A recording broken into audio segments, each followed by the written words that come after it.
Good morning, my dear students. Myself, K. Tyagarajan. In continuation to the previous video, which I done on interactive Korn shell, here I am going to discuss about variables. As already I said, within a variable, what is a variable, how a value is going to be stored within a variable. So now I'm going to discuss about storing a path name in a variable.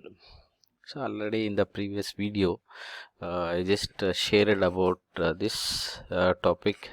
So just I try to recollect once again.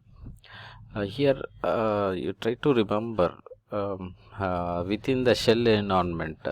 So there may be chance you need to switch from one directory to another directory. So try to understand.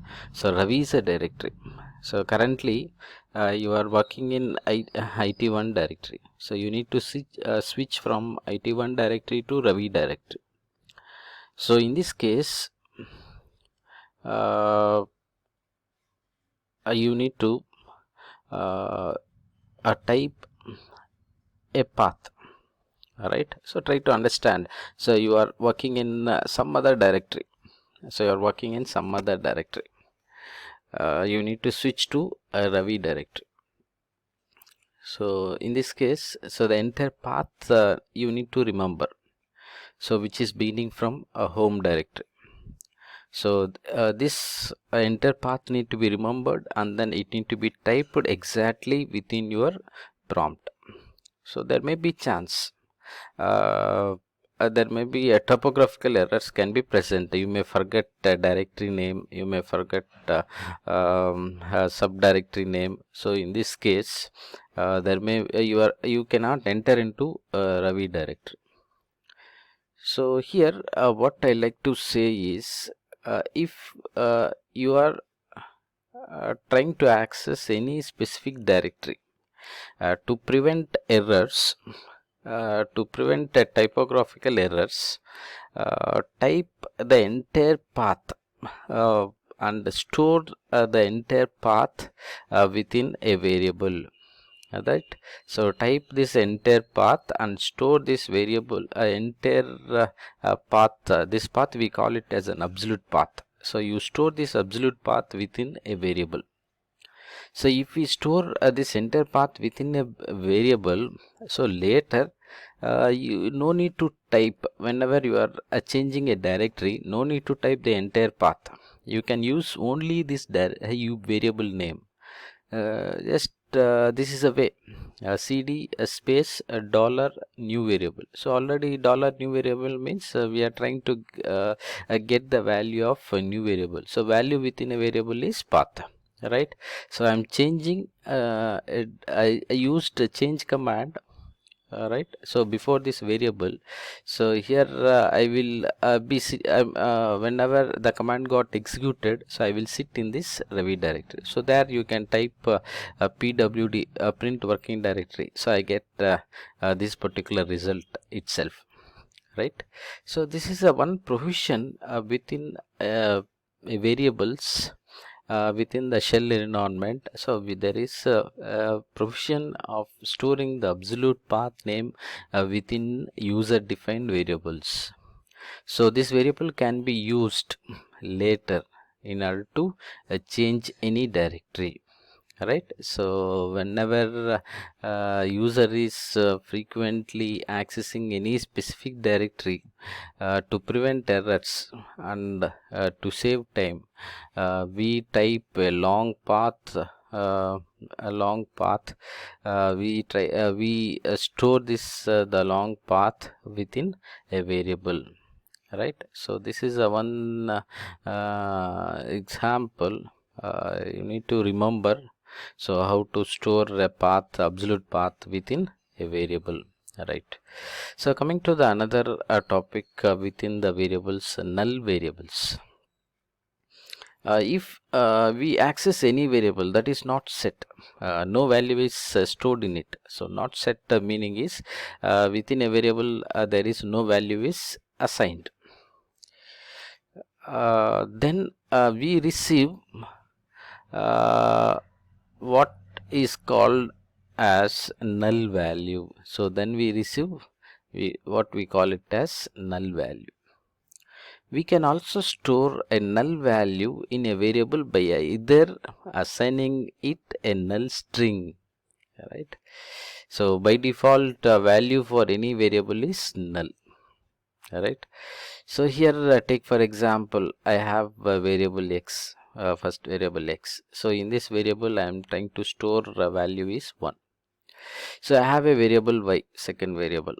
So I not stored any value in it. So there is a third variable z.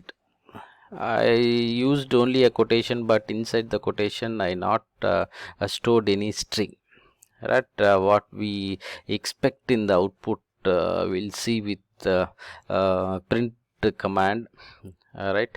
So or echo, displaying a message, x equal to $x, right? I'm getting a value of x is 1, right? This is output here. $y, meaning is there is no value is stored in it, so I get a null value for y. So z, $z, here I not stored any string inside the quotation, so I get a null string, right? So this is about null variables. So when variable is not assigned with any value, so no value is stored in a variable, so then we call it as null value, right? So then we receive from that particular variable, we call it as null value, right? So this is about null values within a variable. So another important topic, we call it as unsetting a variable. So here, any variable which we declared at the beginning of your shell script, so you can assign a value in value to it. So I can store a value in it. So x equal to 1. So I stored a value in it. So and then later the x variable is going to be used. So and then we use a print command in order to get the value of x, right? So I get a value of x is 1. So here, after x is executed, after usage of variable x, so we can clear the variable by assigning a null value to it, right? We can clear the variable. I can clear the variable, so by assigning null value in it, right? So one thing, a previous example I said, simply at x equal to no value is stored, then we call it as a null value, right? So here, within the shell environment, there is a one command, we call it as unset command at the end of your script. So before a variable, if I use unset, the meaning is, so unset x, so x is cleared, so we can clear the variable value. So variable value will be cleared. So later, if I am accessing that variable, I get a null value. So the same variable is accessed later, so I get null value from it, right? So this is command, unset command, used for clear a variable. Your shell will assign a null value to it, right? So here, this provision can be used within your shell script. So whenever required, so unsetting, whenever you need to unset any variable, so you can use unset command, right? So coming to the storing a file name, till now we discussed about variable can store store a path name, absolute path name, right? A variable can store a value in it, so variable can store a string in it. So we can store a file name within a variable. So within a variable we can store a file name also. So we can even store a pattern matching character, which we call it as a X and question mark. We call it as wildcards. So familiar, you are familiar with it, right? So here whenever a shell encounters a pattern matching character, we call it as a star or question mark. So immediately it will be treated as a special character. Immediately it will be treated as a special character. It is a wildcard, it is a pattern matching character, it has its own meaning. So this thing we need to remember, right?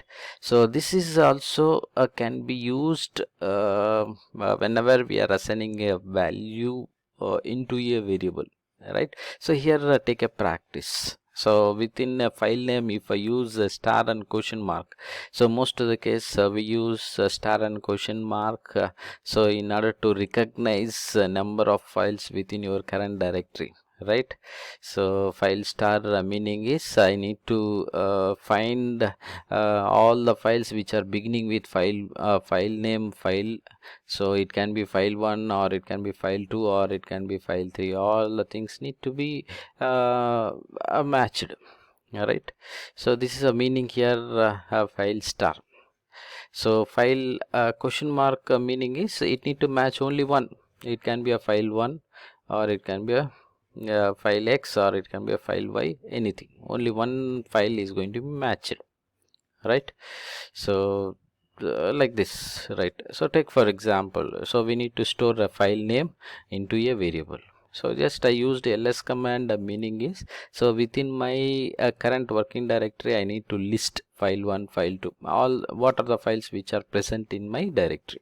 So I used a variable file name equal to file star. So here file star, the entire string, it's like a string. So I represented this value in a quotation. All right. So here I used a print command. So right. So I used a print command. So print colon dollar file name. So I get file name contains only file star. So why I got only a file star? Why I not got file 1, file 2, file 3 means here. Here we need to understand.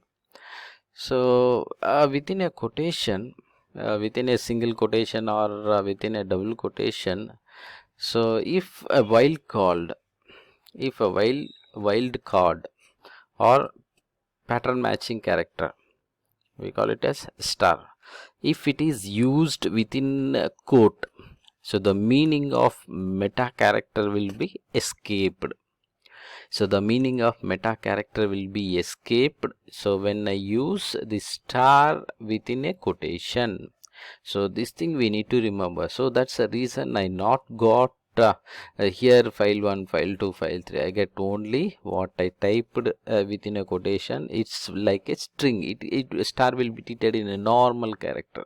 So it is not a special character, but shell will assume it is a normal character. Just I get only a file star. Alright.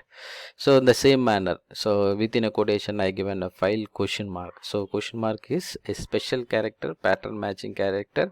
So your shell is not going to recognize that question mark. So simply I may get only the output as file question mark. Right.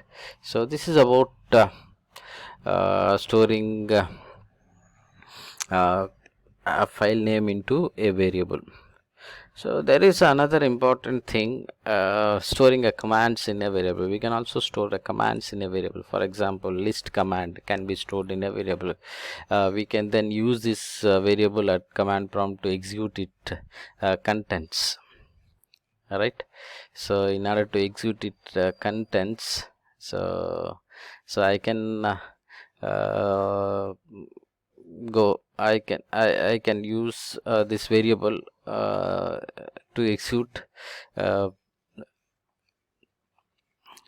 So to execute that particular variable, so we can store commands.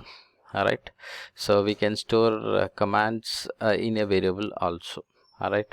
So take for example $x equal to ls space file star. All right. So here within a variable x I stored ls command followed with file star. All right. So I'm trying to execute this. All right. So and then coming to the another topic, output statement.